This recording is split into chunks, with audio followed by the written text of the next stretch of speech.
Welcome to Only Murders in My Mind. Hello everyone, it's that time again on a Thursday and it's Only Murders in My Mind with Liz Hedgecock. Hello. And Mike Jackson. Hello both. And another week's gone by. It's amazing how fast it goes. Isn't it just? Yeah. Time flies when you're having fun. Thursday comes around so quickly. We've got two polar opposites to discuss tonight, literally polar. We're going to talk about crime and things like that in space. Crime, murder, mystery. And then we're going to talk about a very popular character, was highlighted by a Netflix series called Lupin. Which we all have you seen? Yes, it? I've seen it as well. Yeah, we all. I know you enjoyed it. I enjoyed it. Yeah. So, but we're going to kick off with, who's got the jurisdiction of in space if the crime's committed? We've got any ideas about that? Apparently, there is a legal framework. There is. Oh, wow. The Outer Space Treaty, 1967. Says astronauts are subject to the laws of their country while in space. What if the laws are different? Yeah, I don't know. Apparently each module, Yeah. I presume they mean by spaceship, Yeah. belongs to the country that built it. Right. So a crime in a US spaceship falls under US law. Mm-hmm. In a Russian spaceship, Russian law. Yeah. What Problem if you is- have two modules joined together? Yeah, Yeah. yeah. Or Space is governed by 5 key international treaties known formally as the Outer Space Treaty, the Rescue Agreement, the Liability Convention, Registration of Convention, and the Moon Agreement. The Moon I Agreement. like that Oh, one. tell us about the Moon Agreement. I think that's that the moon will not be used for anything that is not peaceful. Okay. Yeah, I don't think anybody can go and plant a flag No. and say this belongs to us. No. The same applies to Antarctica, apparently. Really? Yeah, Yes. yeah. We got all those things as well. All those agreements. You can only use it for peaceful things. You can't be like rabble rousing on it. Yes, so Yeah. the research and stuff like that. Yes. Okay. It does make you wonder, though, with that law about, if it's an American spaceship, it's American law and so on. What happens with the International Space Station? And the International Right. Space Station. I've got Someone's it. done a research here. Yeah. Wow. International agreement signed by the project partner nations makes express provision for nationally based jurisdiction over crime. So we're going back to which country you're in, sort of thing. Canada, the European partners, Japan, Russia, and the United States may exercise criminal jurisdiction over personnel in or on any flight elements that to their respective nationalities. Sounds a bit complicated, that, doesn't it? That's all very well and good. And probably back in, when was that law that I was talking about? 1967, beginning of the space race and all the rest of it. You can understand that. But nowadays, when you've got people like Elon Musk and others This is where it's a putting problem. private spaceships up into in space, on board which there may be all sorts of nationalities. Yeah. What's the legal jurisdiction then? It says here, for tourism or terrorism, fast-moving space industries create new ethical challenges, which is just what you've said, Yes. because they've not covered that yet. No. And what will happen? They'll wait until something happens, and then they'll legislate. come legislation. So, Come on, space lawyers, sort it out. Yeah. Apparently, there has already been a crime in space Ooh. in 2019. That would be a locked room mystery, wouldn't it? Yes. And a half. The astronaut was an Anne McLean from NASA, and the allegation was that she illegally accessed her estranged spouse's bank account while aboard the International Space Station. Wow. So she had the internet. Yep.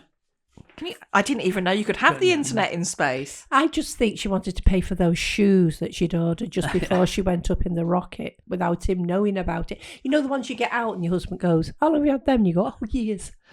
Just never worn them. Got them in a sale. No. But she was accused. She was taken to court, but she was cleared because the accuser, her husband, then later said he'd made false claims. But it was probably the first court case. It was the first publicly known accusation of a crime committed in space, raising, like we've just said, legal questions about jurisdiction. Yeah. So, I mean, what sort of crimes can be committed in space, do we think? Well, when you think of that ISS, the space station, I mean, they're cooped up there for months at a time. Yeah, I mean, weren't they stuck there at one point? Yes, there was Well, a there were problem. 2 astronauts who were supposed to go up, was it 8 days? And and they would stay up there for about 8 that many months or something. Yeah, yeah. Yeah. Which was a blighter because, I mean, you have to do prep, don't you, before you're going on a long mission? And, of course, they hadn't. Yeah. But when you start, it's like any group of people who are confined in a space for a long time. They might be the best of mates to start with, but it wouldn't take much to fall out. And Yes. you only need somebody to push somebody. You know, Physically or Crack. mentally. an accidental. Yeah. Well, you know that program we used to like, we used to watch, the guy that was, I can't remember the name of it, was very neurotic. Oh, Monk. Monk. Yeah, one of his episodes was an astronaut who was actually in space when the crime was committed. There you go. And he was almost got away with it, but of course, Monk's very clever. Monk figured it out, yeah. But that was a really well written one. But I mean, in theory, you could get grievous bodily harm, you could get manslaughter, you could even get murder. I mean, and you see, I mean, one of the things I always think of when I think of crime committed in space is the old film 2001, where the computer, HAL, starts killing the humans off one by one. And I found that really scary and frightening. I can't do that, Dave. But yeah, going back to the whole kind of atmospheric conditions thing, I looked up around Antarctica as well, because we kind of said we'd maybe do a bit of that as well. Some of the descriptions from residents of what it's like to live in Antarctica: a 5-month-long slumber party, a college dorm, an introvert's hell. Oh, Big Brother is watching you. They'd love that, wouldn't they? Channel 4. Yeah. But it does make you ask the question, doesn't it? You know, going back to Elon Musk and SpaceX, and he's not the only one. No. There are other billionaires who are trying to get into space, Yes. and they're talking about having space hotels and what have you. Well, what happens if a murder happens in space, in one of these hotels in the future? You know, where is the jurisdiction? Yeah, I mean, I suppose the thing is, if there's more people routinely going into space, then there'd have to be some sort of security, wouldn't You would have there? If thought so, people are wouldn't you? shuttling back and to, and it becomes, not quite like, getting on the sleeper train to Edinburgh, for example, but Easier than yes. it is now. Yes. We would think of it being now. But you would imagine, just imagine this this hotel in space, somewhere between here and the moon, and somebody murders somebody else. You're going to need some sort of police force to go and arrest the person, to investigate. Well, to also, get clues, would you find a body, or would they just open the airlock and let them out. Yeah. Oh, well, they're probably just in the bathroom, or gone to the space library, or Having a sauna. having a massage or something. Oh, sure, we'll find them at dinner. Oh, It's this whole idea, isn't it? I mean, we're talking about a long time from now, but there's always that theory among some people that one day we may colonize Mars or some other, and if you are, can Earth enforce law on the planet that's millions of miles away? Well, somebody'd have to, wouldn't they? Yeah. I mean, if you think of the film Blade Runner, yes. I know it all happens on this planet, but the robots are from, what do they call them, off-world. Yes. And they start going rogue. And the Blade Runner has to sort out the baddies from the goodies sort of thing. And that was very threatening in a way. But of course, they were actually being sought out and dealt with on Earth. So that's a different thing. There used to be something called Blake 7. Oh yes, I used to like Blake 7. And I'm sure weren't they criminals that had escaped from a They had a criminal background. Some of them, yes. But I thought they were being transported to like a prison I don't know. planet. It's a long time. It's a long time ago. Yeah. Can't even remember what I had for breakfast. But yeah, I suppose if I watched it now, I'd be going, "Oh, that's terrible." Yes. But I enjoyed it at the time, you know. But when you think back to when and it was very much Great Britain that started to colonise somewhere like Australia by sending all our criminals over there. At the same time, we, as well as taking the criminals over there, we took the governors over there, we took the laws over there. Yeah. We policed it. Yeah. Yes. It'd have to be an international police force, Yeah. wouldn't it? Yeah, you'd have to have some sort of Interpol coverage, wouldn't you? Yeah. You'd have to have Darth Vader in charge. Yeah. Yeah. I mean, the other thing is you could do a really good psychological thriller type thing. Because I was just reading an account of someone who had a season in Antarctica. And she was one of half a dozen people who were staffing the world's southernmost post office.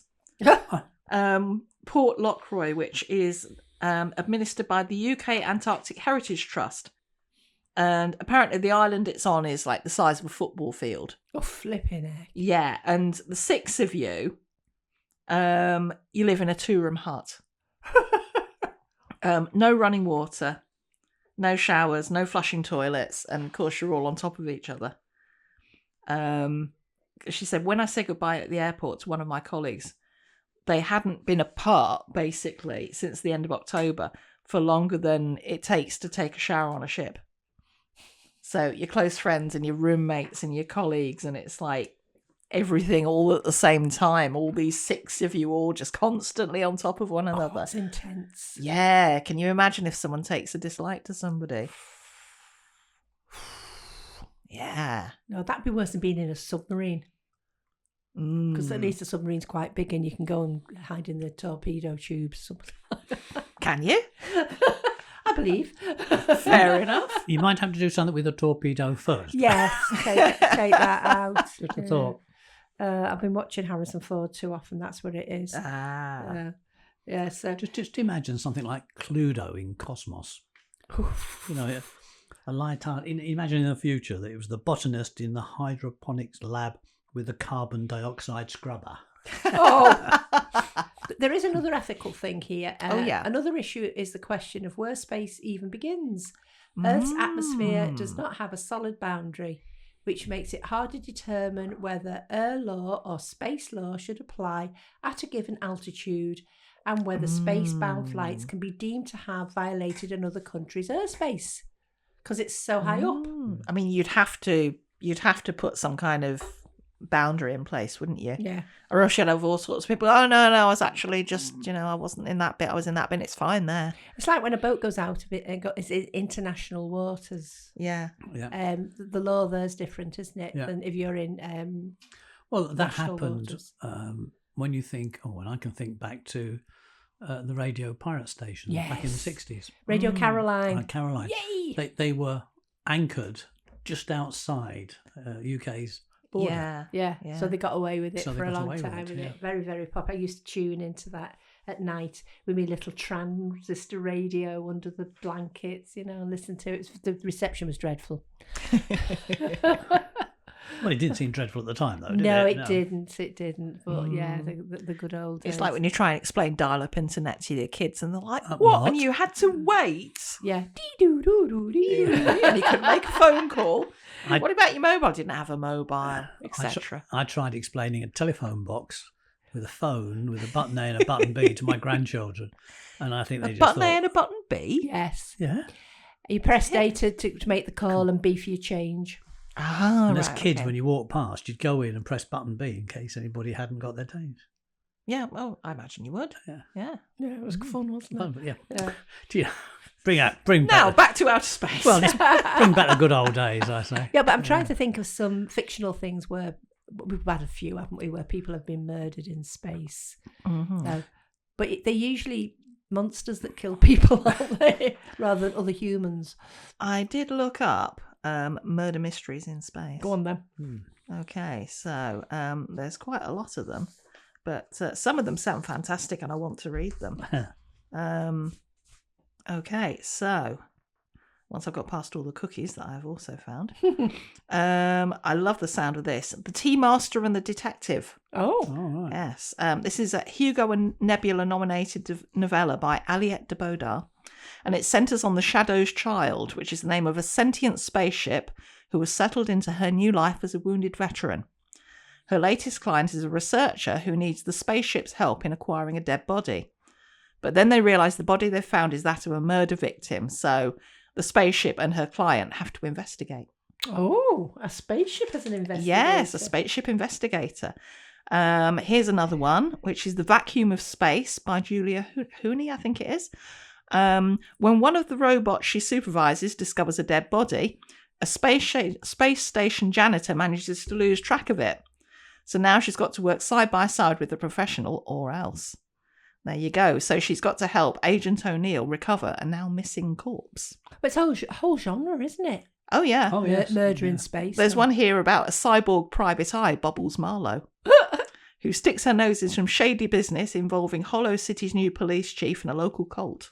Oh, Yeah, so there's plenty of stuff out there. gosh. There you go. Here's a tagline. What would you do if you woke up staring at your own dead body and those of your co-workers? Oh, that sounds like a fun book. In this locked room murder mystery, the cloned crew of the Dormire must unravel a tangled web. They've reincarnated right into the centre of a crime scene, but who killed whom? And the killer's still among them. Oh. I know, and they've got heads full of missing memories. So this is 6 Wakes, it's called, by Mur Lafferty. Wow. There you go. So there's an awful lot of mind-bending stuff out there. Boom. Because, I mean, it's Antarctica we were talking about. We were. I mean, people would go for a walk and just disappear, wouldn't they? Because it's so cold. Potentially. I mean, I think the thing is you probably have to buddy up. Yeah. But then again, if you made yourself scarce Yeah. in those conditions. A polar bear got in Malort. Do they have polar bears in Antarctica? Or is it penguins? There's penguins, I think. Is it that you can't have them in the same place? I can't remember. I know you. You get one's Arctic and the other one's Antarctic. Antarctic. Yeah, because I know polar bears can't eat penguins because they can't get the wrappers off. And on that note, shall we move to Lupin? Yes, let's. Sorry, everyone. Oh dear. I wasn't planning to unleash that. It just sort of happened. Right, so television series, books. I mean, the books were written quite a long time ago, weren't they? I've never They read, were. I've never read that. I've seen the television series, but I've never read the books. No, I meant to. I've actually got one of them on my Kindle. But yes, Arsène Lupin, I hope that's correct, is a fictional gentleman thief and master of disguise created in 1905. Wow, that long ago. First introduced in a series of short stories serialized in the magazine Je sais tout. I know everything. So who's the author? He is Maurice Leblanc. LeBlanc. There you go. And he's often described as the French counterpart to Sherlock Holmes, often encountering, are you ready for this, Herlock Sholmes in his own adventures for copyright reasons. It's absolutely true. There's actually a picture of one of the covers here about, Lupin et Herlock Sholmes. Yes. Yeah, with the magnifying glass. I think. Yes. So, but we know the TV series better, which is Lupin. updated to the present day. Yes, which was very good, and Yes. I would if you said to me how would you characterize it, I'd say he was a gentleman Thief. Yeah. Yes. Would you agree with that? Yes, and the original character was too. Yes. And we had his son and his wife quite involved. Yeah, in and the thing in is, he's got a plots. motive for what he's doing. Yes. He's not just nicking stuff to make money. No.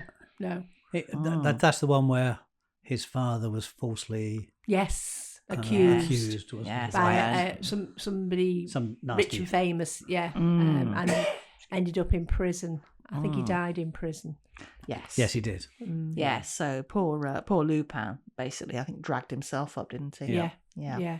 But his disguises and everything. Yeah, I can see where they're going with Sherlock Holmes, because he very often uses disguises, so that he doesn't look like himself, and his costumes and everything. He's got that partner too, that isn't it the guy who owns the antique shop? Yeah, who's got a place upstairs for Lupin to where So, all so you his can see the things are. similarities, can't you? With Yeah. sort of Dr. Watson and Sherlock Holmes. Yes. But some of the stuff was cleverly written, and I really enjoyed. I think there was there 2 series. It was in the second series where his son gets kidnapped. Well, it says here the series was renewed for a 3rd instalment, which was 2023. Right. And they're developing a 4th part. Oh, right. Yes. But yeah, I'm trying to think what I liked. It was so stylish and so very slick, and you were willing him to do it. You wanted him to get away with it all. And it's that, how the heck is he going to do this? And then he'd unleash something like, oh, that's so good. I know at one point he ended up getting himself imprisoned because he needed to talk to one of the prisoners about something. But then, of course, he had to get out as well. In some ways, all very far-fetched, but cleverly enough done that it made it believable. Yes. Yeah. And his character, I think he plays a great part too. The actor is just a minute. Omar Sharif? No. Showing my age again. I'm just trying to find.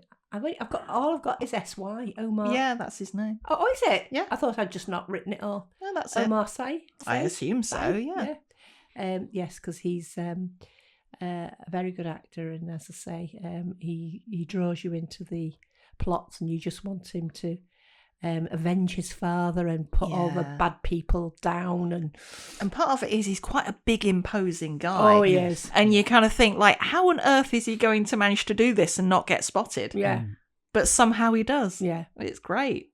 Yeah. I think what I liked is that each television episode, there was the crime that he was going to commit and all the different disguises leading up to but underlying was the whole story. He kept flashback to when he was a child and this awful person who had his dad falsely imprisoned, and that's an underlying story that's going on, isn't it? It's He's the going back up, isn't it? keeps rising. But apparently 76 million people watched it in the first month across the world. Wow.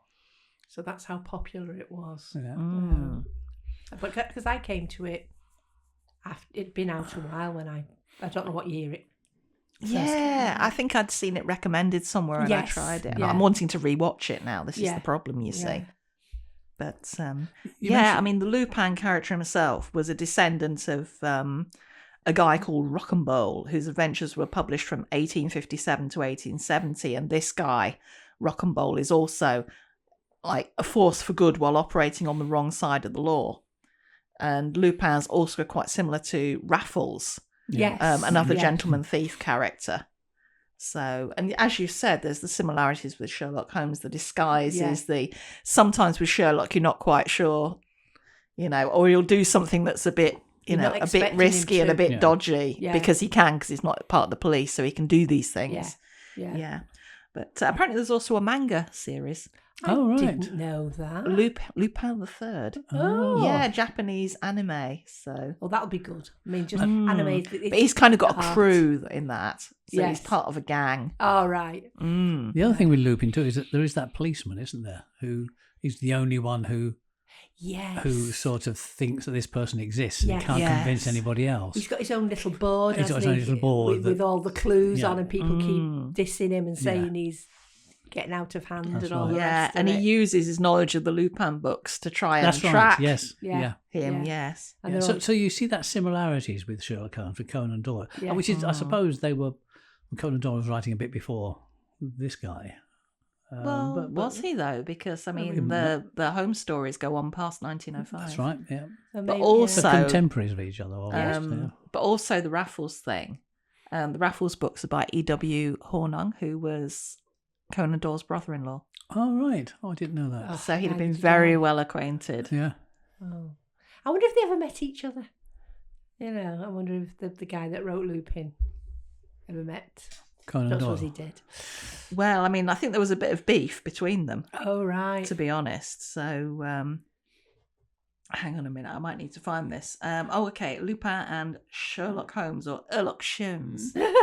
But yes, there was a short story called Sherlock Holmes Arrives Too Late in 1906. And in it, a very old Holmes meets a young Lupin for the first time. After legal objections from Arthur Conan Doyle, the name was changed to Herlock Sholmes.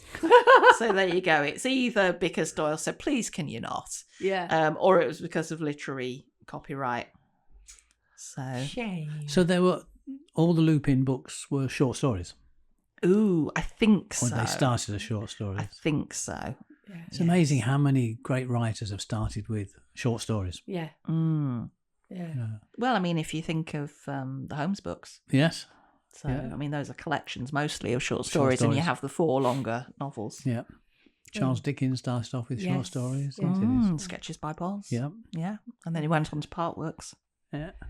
All clever stuff. Definitely. Makes you wonder why, if Liz was saying that they're bringing out a 4th Series. series. Yeah. It's a big gap.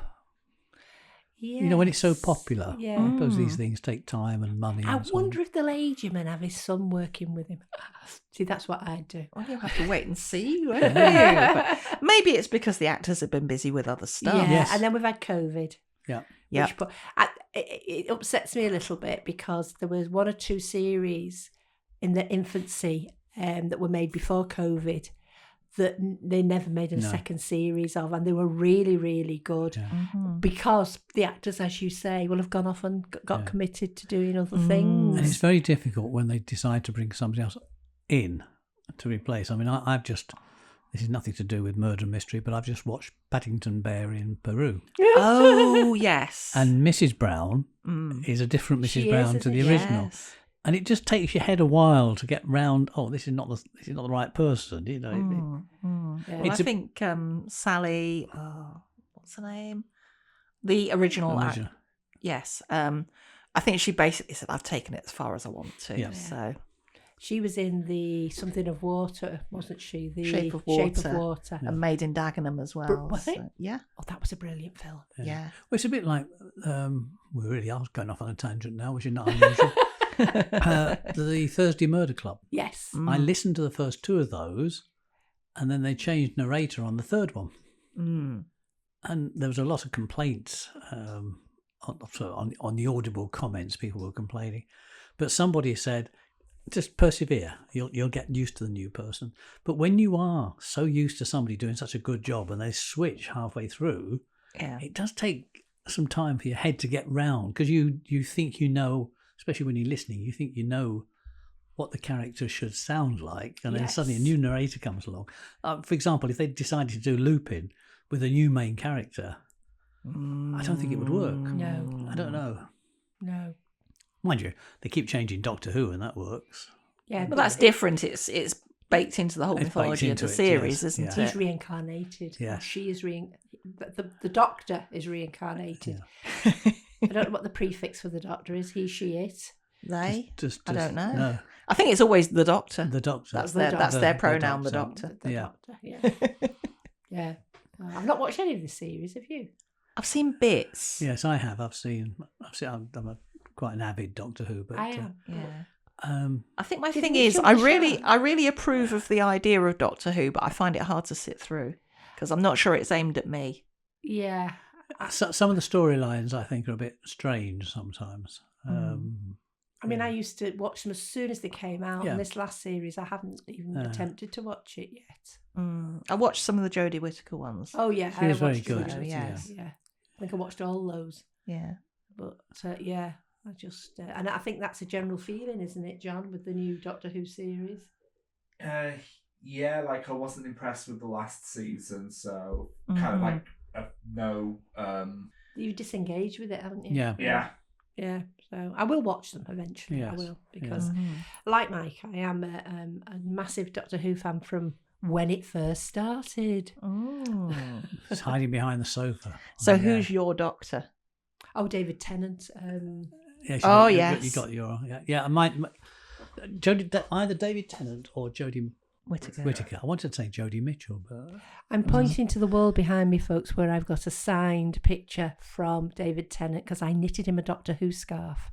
And I sent it to him, Wow. and he wrote back, and he sent us all photographs with his signature on and autograph on, and Aww. so it's framed. It's framed on the wall behind. That's a nice man. Carol, they still can't see it. I know you keep pointing at it. I yeah. It really It's is there, behind I me. assure you. It's behind me. You know how we do have a tendency to go off topic, and I was thinking we've gone way off topic here. Then I realised, no, we started with space. And we're we're ending back. with We're back with space. space. So Yeah.